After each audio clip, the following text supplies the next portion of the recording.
When the holidays start to feel a bit repetitive, reach for a Sprite Winter Spiced Cranberry and put your twist on tradition. A bold cranberry and winter spice flavor fusion, Sprite Winter Spiced Cranberry is a refreshing way to shake things up this sipping season. And only for a limited time. Sprite. Obey your thirst. Every Who down in Who Newville liked the holidays a ton. But where to get great prices on gifts, they had no idea. None. They searched and they searched for great gifts under $25. Gifts for spouses and friends and even their toddlers. When suddenly one Who shouted, Walmart has what you want, knowing they have Lego, Tree Hut, and low prices to flaunt. So they enjoy the holiday season as Who's often do. Cheering and shouting, Walmart has incredible gifts. Who knew? Find gifts they'll love under $25 at Walmart. Here's my 30-second story with Guinness. As soon as my sister and I get home for the holidays, we don't even unpack. We head straight to our pub. The bartender already knows our order, Guinness and fries. We laugh all night, catch up with old friends, and walk home with faces sore from smiling. It's one of my favorite nights of the year. That was my 30-second story with Guinness. Guinness Draft Stout. Please enjoy responsibly. Imported by Diageo Beer Company, USA, New York, New York.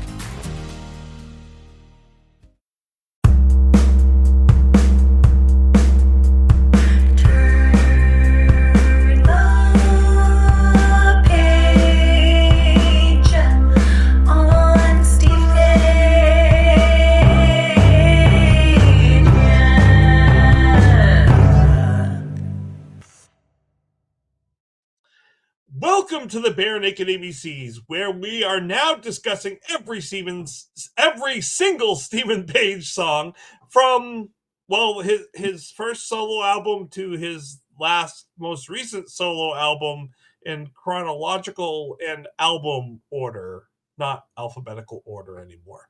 But that's not my fault. Oh, wow. Yeah, I take ownership of that. Hey, I'm cool with it. It's less confusing for me. For me, I'm getting through the songs that I like the least first. Yeah, so that's kind of what I'm experiencing too. Oh, interesting. Yeah. It just keeps getting but better. That's the thing is it will just keep getting better, and I am really hoping that Stephen releases another album in the near future, because he only gets better as the years go by. Joining me tonight to discuss this week's song, I have Aaron and Bessie. Thank you for joining. Hey. Hello, Governor. And this week we are discussing the song Baby Loves the Radio. Wow. I misread it because the line right above it says you, and so I thought, Baby, you love the radio. I'm like, no, that's not it. Does that mean if someone were to put Baby in a corner, you could at least do her a favor and put the radio on? Yep. I love to hear that song, even though it's number one on the radio. D-I-O, Baby loves the radio. You could calm her down by playing the radio, because she loves the radio. Play some Stephen Page. Yeah, so this is the 9th song on this album. 12 songs total. So we're kind of ending the album at this point. It'll be interesting when we have to do an album review, because I want to see how we reorder some of this. But I would like to hear your thoughts on this. I do want to say before we get going, we have 2 backup singers on this song. We have Carolyn Ricketts. Oh, really? What? His ex. That's going to be interesting. And we have Joan McGinnis. I looked furiously over the internet to try to find out who Joan McGinnis is and had no luck. So I'm not quite sure who. Like, you would think it would pop up, like, famous Canadian artist. No, she just nowhere. So Stephen's ex-wife's best friend, I guess. Sure. Or new lover. They were a throuple. They're a throuple, yeah. Stephen, we know you listen. They Come on the make show beautiful music to together. confirm or disconfirm. Because we know it wasn't the yeah. wife of any of the other guys. We know all the other people's wives. So, you know what? Maybe it's Stephen Duffy's Could wife. be. Could be. You just don't know until you get Stephen on here to prove or disprove. We should get both Yep, Stevens on Stephen- here. Get Stephen Duffy on here too. Stephen and Stephen. Steven. We should get Stefan on to interview them. It's Stephen, Oh my Stefan, and gosh. Stephen. I want that to happen so badly Let's now. call it Three Steves. between Even though Stefan's not a between two Steve. Steves. Betwixt two Steves. Betwixt two Steves. Nice. You got Stefan. Hmm. He's like, Steve's on the left of me. Steve. Steven to thought- the right. I don't know. Here I am. We'll figure it out. But anyway, Step in the middle with you. Step in the middle with you. I like that. Um, Let's make Stephen it has not played this song very much. He has Yeah. only well, played probably this because song of the X. 9 times. Probably because it sucks. No. Whoa! Whoa, tipping your hand there, Little Miss Haterade. Little Miss Haterade. Okay, I'll explain later. But But he has only played the song 9 times live. 9. And really, Lost. 8 of those 9 are on Live from Home. One of them was on Ships and Dip. By the way, the Everything Ships comes and out Dip of Ships and Dip.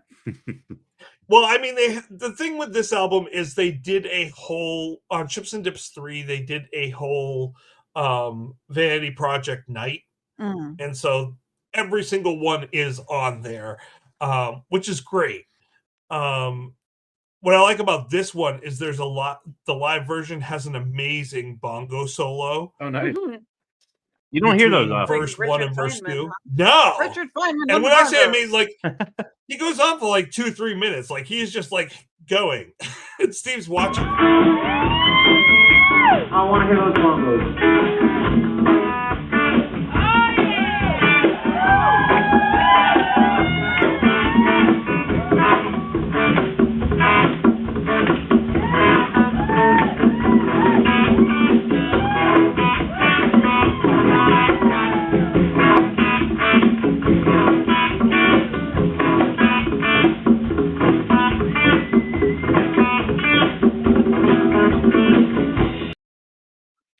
Richard Feynman, the physicist? Okay, let's making sure. No, Richard Feynman, our neighbor. I often The forget accountant. that we have a neighbor named Richard Feynman. I don't know. I thought maybe there was a bongoist named Richard Feynman. No, I heard from Big Bang Theory that Richard Feynman liked to play the bongos. That's cool. Yeah. Another note in his cool book. Well, does anyone want to talk a little bit about how this song sounds? I mean, I Did you can wanna do break it I can do a it's not really a breakdown. I'll do a gentle deconstruction. Reassembly. So yeah, I've been swamped lately. Unfortunately, the trend continues, but I was able to listen to this, and I confirmed that "Baby Loves the Radio" was recorded at around 135 beats per minute. It does. I confirm, Baby loves the radio. It's okay. This is all that we need to say about this song. I've confirmed that Baby does indeed love the radio. But yeah, it's in about 135 beats per minute. It does. I think it was not really recorded with a click track or whatnot. It was kind of natural, au naturel. In the key of E minor. The only reason I say that is because it doesn't sound very minor as a song. It seems a little more upbeat and happy, but it's kind of like a reverse Goodbye to Romance, I guess. R.I.P. Ozzy, we miss you. But anyways, the verse is very simple. That made me happy. The verse is just E minor. It's just E. You just vamp on E. minor. Lean on that E. Lean on E. And then the chorus is G minor. Oh no, G to D to G to A minor to E minor. Then the bridge is D minor to F sharp minor to C to G first inversion or G over B, and then it goes through again. Which, by the way, that makes a really lovely descending bass line. Which I love those chromatic descending bass lines. Obviously, Steven does too, because I've noticed he puts those in his songs a lot, which is great. And then the second time through, we play E in root position and like an octave lower, which bounces back to our E for the verse. So yeah, simple song, pretty simple setup, pretty simple chord progressions. I mean, again, the verse is literally just one. It's just the tonic E, and then the chorus would be like a 3-7-3-4-1, which is a little more complex, but still pretty simple. And but it's it's got this like B-52s or like Aquabats, Beach Blanket Bingo kind of feel to it. I said Grace by Supergrass. Okay. But yeah, it's got like this like it's almost like surfer rock or something, but not quite. But is it? Yeah. It's like glam surfer rock. Especially with the guitar riff that he's playing that you hear at the very beginning, and then throughout the song it kind of comes back. Yeah. So that was the feel I got from it. It feels like I kind of would have expected this song to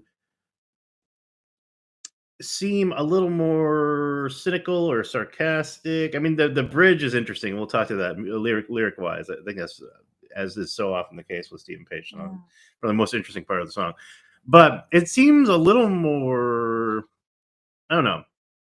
I guess just music. It's almost like he was trying to make a song that would go on the radio that they wouldn't pick up on the sarcasm that he was throwing. Okay, that's kind of what I was thinking, because it does seem sarcastic, but musically it doesn't seem as sarcastic. I guess it's a weird way to say it, but like it just like I would have expected him to be more programmatic with the sarcasm. To your point, I can't remember the name of the song now, but Mike Patton wrote a song for Peeping Tom. The chorus is "This beat could win me a Grammy."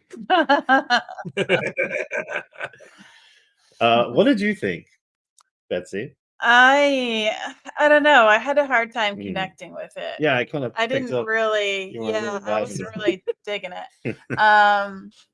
She wasn't just putting it down; she was throwing down the gauntlet.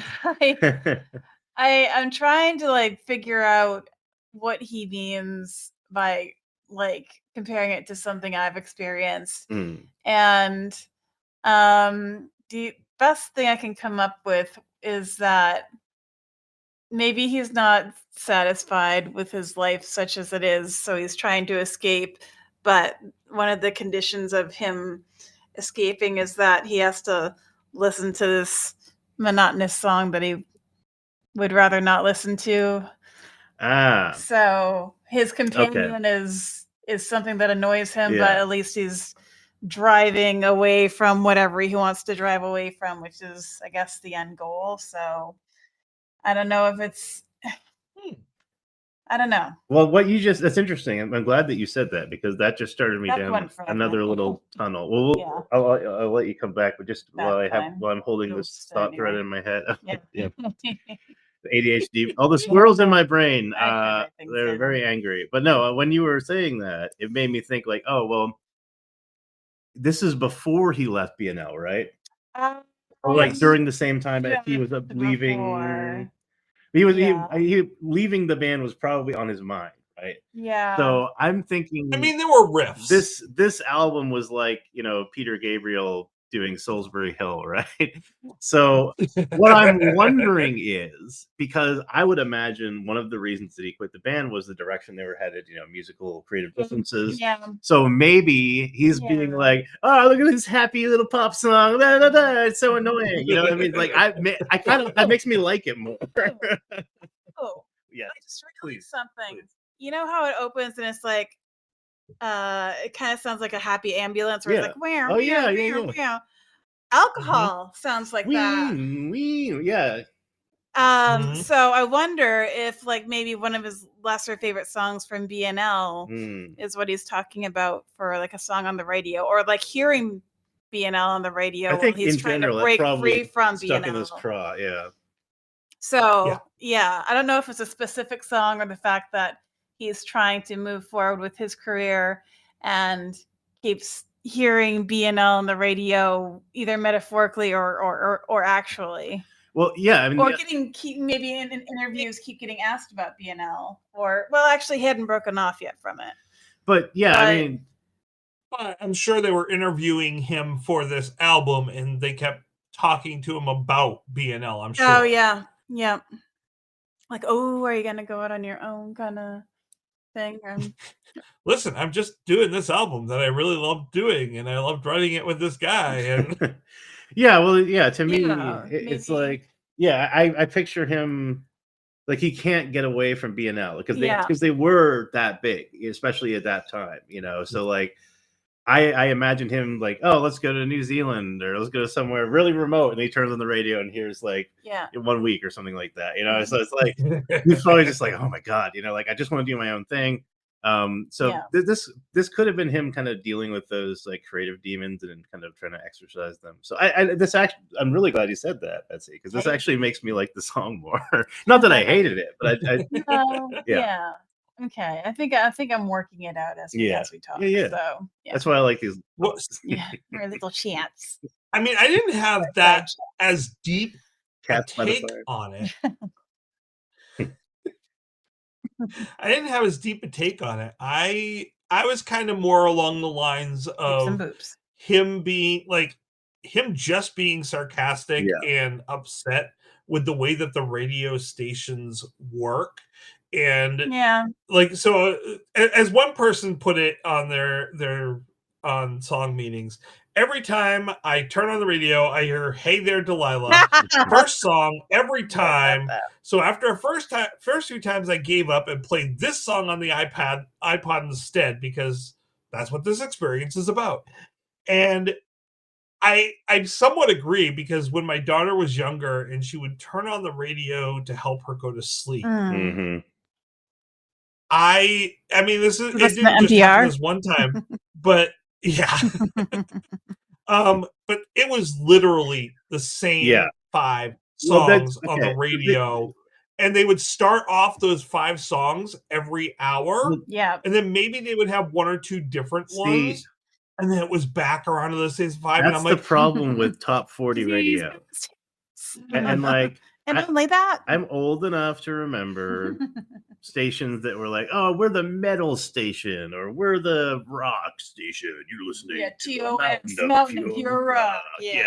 But like most commercial radio stations, even by the time I was in high school, let alone college, were like top 40, and like just top 40. So if you have a top 40 station that only plays the top 40 hits, and like a lot of them are maybe not as radio friendly as some others, they're going to play like 5 or 6 or 8 songs a lot. So I remember the summer of Titanic, and you had My Heart Will Go On. Could not escape that song.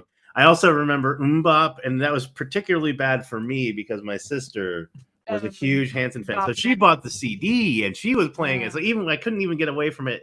You know, I'd have to put my headphones on and blast like Black Sabbath or Metallica or something. Maybe. I mean, I admit that I lived a very different childhood than most, and I grew up listening to a lot of oldies and put in a burlap sack and beaten. I was absolutely thrown in the basement. Did your father make claims like he invented the question mark? He burned me in the furnace every night. No, but so I wouldn't listen to the top 40. Maybe there wasn't even a top 40 radio station back then. I remember a lot of oldies stations. I remember there were a lot of AM radio. There were a lot of 80s stations that were playing the pop music, but there was such variety in the pop music, and there wasn't a lot of overplay. And I go back and I listen now on Sirius XM. I listen to Rick Dees or I can't think of the other guy now, Casey Kasem, and the weekly breakdown. And you listen to those songs, and it's not like they're not repetitive. They don't all sound the same. And so it wasn't hard to listen to the top 40 because it wasn't just 5 songs. Right. It was 40 songs, and there was a rotation. You actually had to sit in front of a radio for 4 or 5 hours to hear the song you wanted played to record it onto your Oh your yeah, I radio would call tape. the DJ. You'd call into the radio station and request songs. Right. Like, Yeah. so that I don't feel that there were these top 40 stations so much back then. And then they became popular for some reason. And I feel like that's what Steven is really railing against, is how all these songs sound so incredibly alike. Mm. Yeah.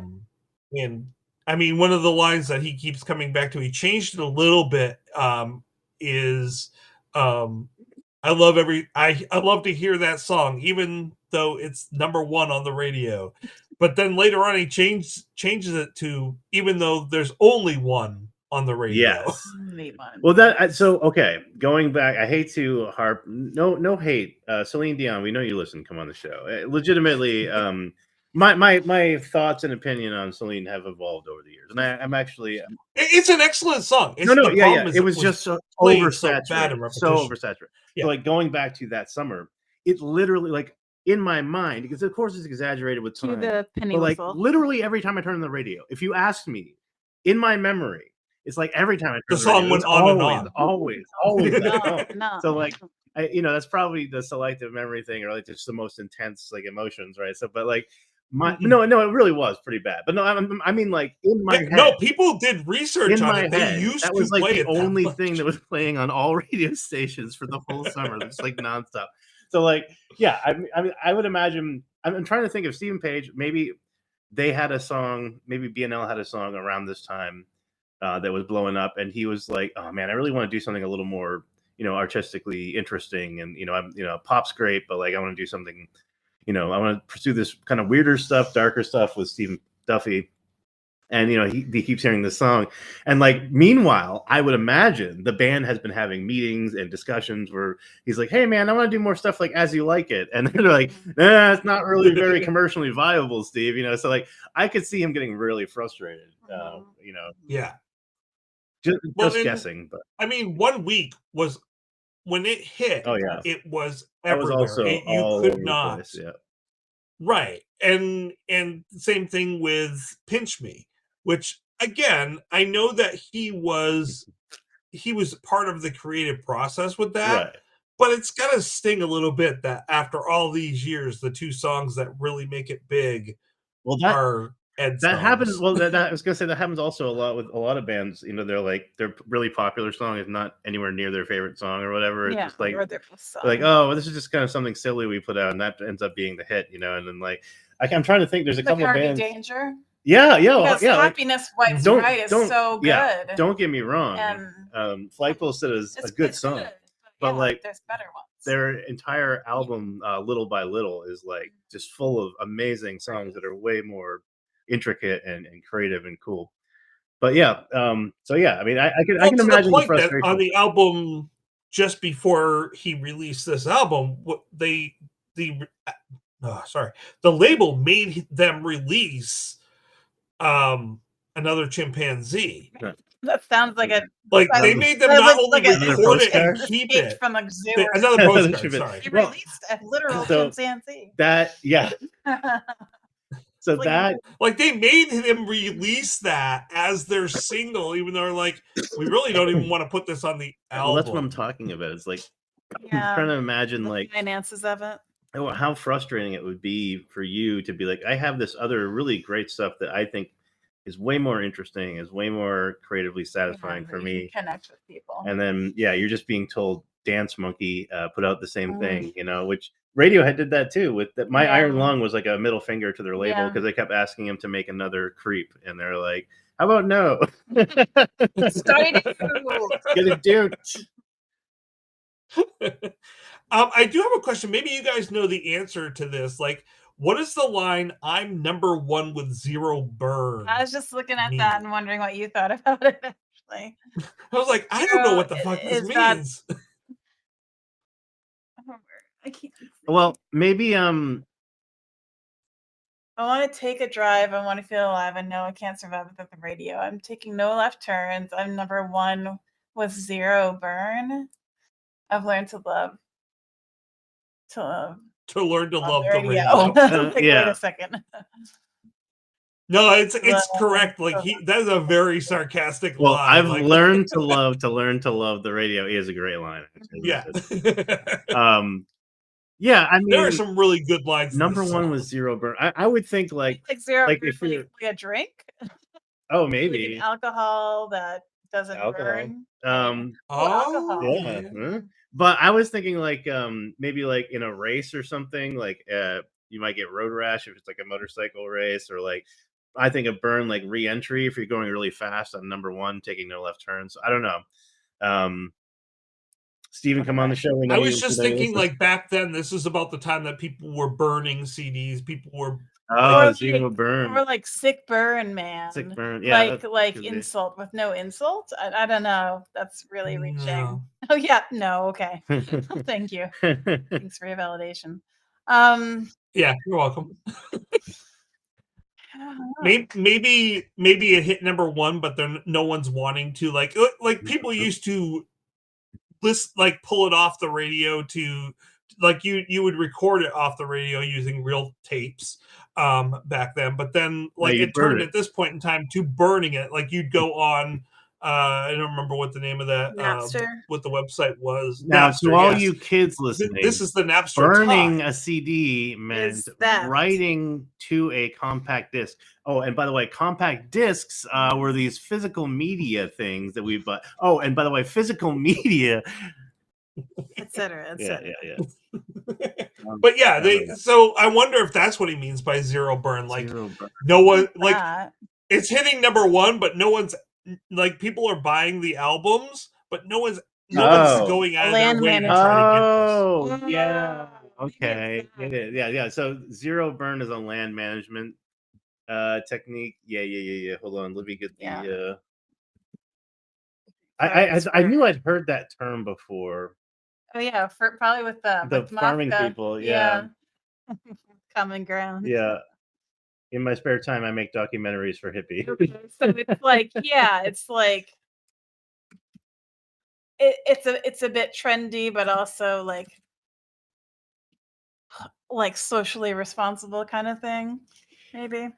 So zero burn land management is a set of land clearing practices that involve leaving debris to decompose naturally instead of using fire to clear the land, which definitely would be better. So maybe that means he's like letting the career to decompose naturally. Yeah, like just kind of like, oh well, I'm number one. I'm just gonna zero burn, let it fizzle out, and let it and then let it die on the vine. Yeah, that's interesting. I don't know. I would love to pick Steven's brain about that. Yeah, we'll have to have him on. There's a Q&A on Sunday. Maybe I can ask him. Oh, that'd actually be a really good question.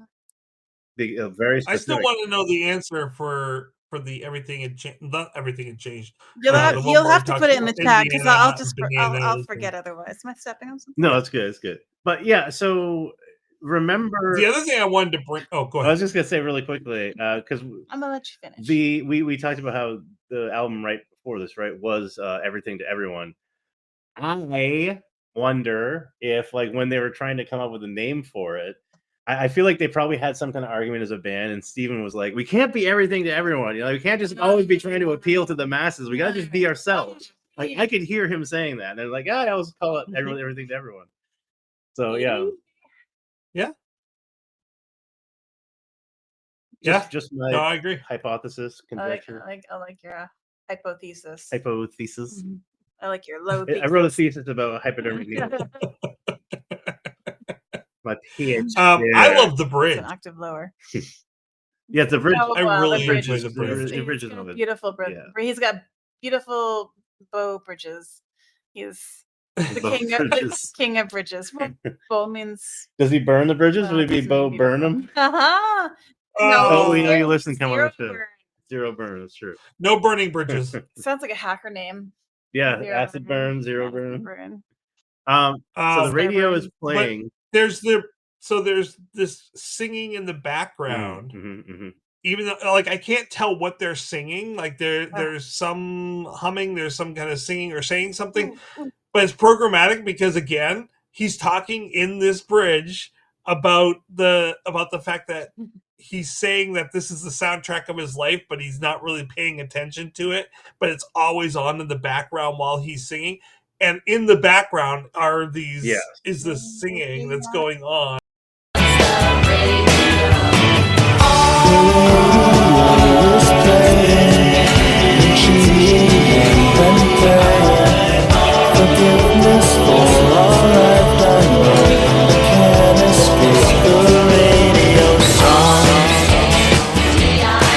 Well, can I submit for the approval of the Midnight Society? So the radio is playing when cheating and when praying. I love that. Well, first of all, great little dichotomy. Not just when cheating and praying, but you have to bring in the next line. Praying forgiveness for all I've done wrong. But can't escape the radio sound. But if we are following our logic that this song is a sort of a protest song about BNL becoming overly poppy, is he cheating on the band by making a solo project? That's what I think he's going for there. Yeah, and then praying for forgiveness for all he's done wrong. Yeah, because I'm sure there was some harsh feelings. Non-monogamous. Monogamous. Well, and not just that, but remember the reason that this album exists. Almost every single song on this album is a Steven song. And it exists and they because said we the don't band want decided outside composers. No outside songs. Donovan. Donovan, don't go there. But yeah, they had decided on the album just before this, no outside songs, and so he's creating this whole other album. So he's cheating with Stephen Duffy on the band. But the band knew. Well, look. Well, yeah, but it doesn't make it any less cheating. Well, I'm not here to debate the ins and outs of polyamory, but my point is, I think, maybe either it was said to him or he felt like, I don't know, I'm going to name names, Ed, but somebody maybe said something to him that made him feel like he was being accused of cheating on the band. And, I'm sure that tensions were high and emotions were high. There's a lot of money at stake, too, because the band's like super duper successful right now. So, like, I'm sure there were heated things that people said that they wish they could take back. And, I wish they could take back so they could play a show together again. But, I get the feeling maybe this is him trying to, like, kind of process those emotions. You know what I'm saying? Like, look, I don't think I was cheating on the band, but even if you do think that, like, this is how I feel, and I'm sorry I can't do another postcard with chimpanzees again. I need to do my own thing. He's cheating on the band, and Kevin's cheating on the band, too. Kevin was very musically non-monogamous. Infamously musically non-monogamous. Non-monogamous. So is it cheating on the band when Jim plays with his brother? Yeah. Do you know I like to play multiple keyboards at the same time? Really? I'm polyorganist. Oh, God. Polyorganist.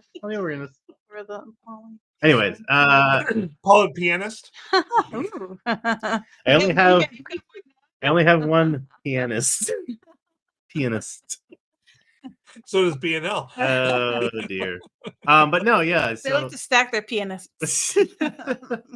Oh dear. Listen, the one pianist has multiple organs. Oh, right. My bad. Go ahead. I think we've taken that as far as we can. Yes, go. If you want to hear the rest of that conversation, you'll have to support us on Patreon. After Dark.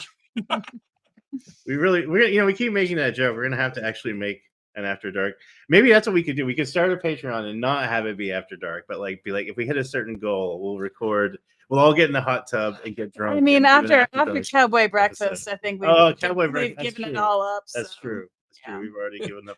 Do we really need to get drunk in order to have anything be After Dark? Let's be honest. But the more that I talk this out with you guys, the more I like this song. And I didn't dislike it, but I just I guess I didn't I'm just looking at the soundbite at the bottom of the screen. think So through all the polyorganists. But yeah. Oh, you know what? I feel like a polyorganist, it would benefit from being polydactyl. Well, yeah, you got all those fingers going everywhere. Mm-hmm. Yeah, flying around, crazy. and on that note, let's count on how many fingers we think about this song. 10 fingers. So, we got 10 fingers. How and we many got 10 possible numbers. Should've. members of our polykill? That reminds me. I gotta say something later Okay. about Pinky. How many top 40 songs do we Ooh. give this Oh. song? Hmm. Aaron. 7.2 top 40 Wow. songs. It's good. Ooh, And he was ready. I probably was leaning towards 7 even, and then talking about the meaning of the song and stuff kind of made me bump it up just a little bit. It's still not going to be like on my best of playlist, but like, you know, I'm probably not going to skip it if it comes on. I'm just going to be like, yeah, you know what? It's good. It's a bop. It's a bop, as the kids say, but it's not Big not going to fan. be it's no call and answer. Yeah. What about you, Betsy? Yeah, I was gonna go lower. I was gonna go 6.4 or Do it. something, but hey, You do calm you, boo. down. Give me some space here. Okay. I need my space. Let me think my own thoughts. But yeah, after kind of talking it out and seeing that maybe there's some more depth to it, I'm getting closer to your score, Okay. Aaron. Like high sixes, mid to high sixes. Yeah, and hey, you know what? Since it's talking about 6.9? cheating, what? 6.9. Yes. Hey, nice. It's talking about I like it. naughty Yes, things, After Dark. maybe.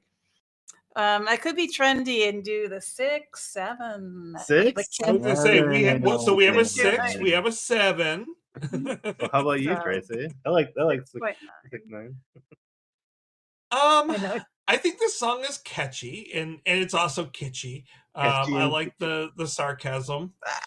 I thought it was a really interesting way that they ended the song, like it's that quick end, and then they Yeah. have the feedback from the speaker.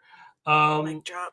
It is, I would say, this is the highest energy song on this album, Mm-hmm. Yeah, that's good. and Mhm. It's kind of I love the background vocals, and I love what he's going for with this. It works Love for that he me. brought in his It is not my- ex-wife.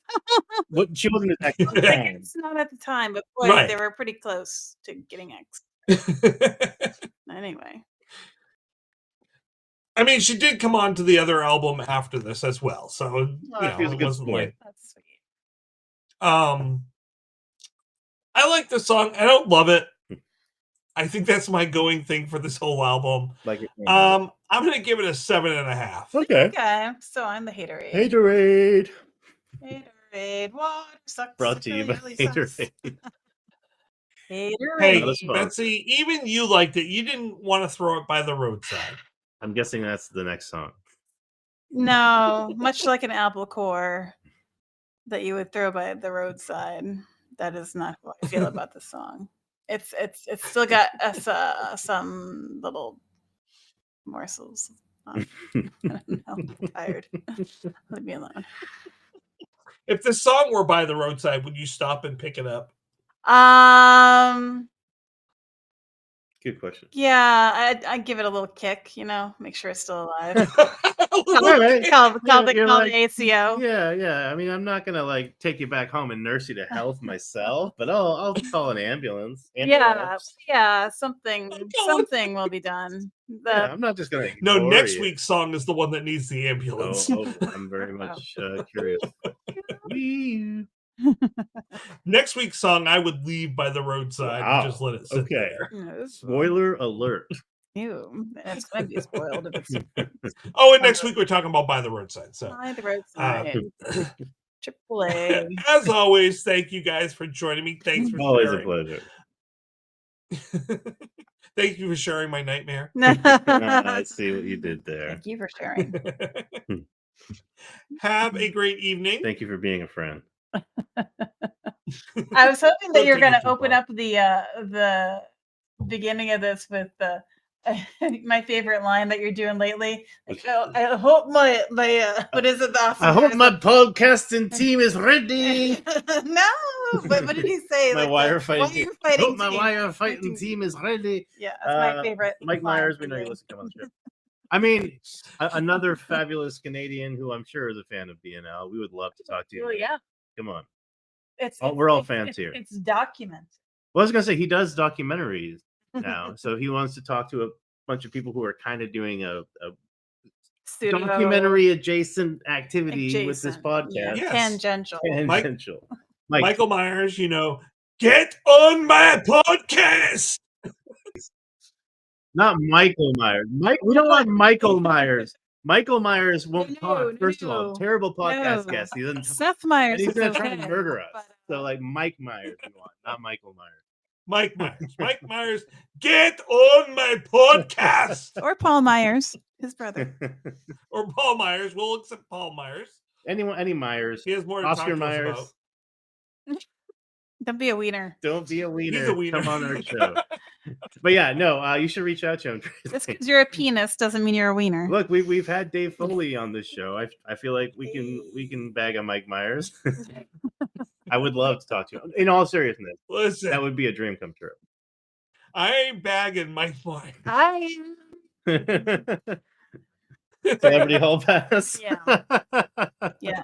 Celebrity kids in the hall pass. Almost. But Not quite, but all right. tangential. But yeah, get on that, Tracy. We want to talk to Mike. Okay. No pressure. I will. I'll get right on that. All right. Well, thanks so much. Well, have a great night. Yeah, you too. You too. See you next time. I miss you guys. Bye. Mwah. Mwah. Aw.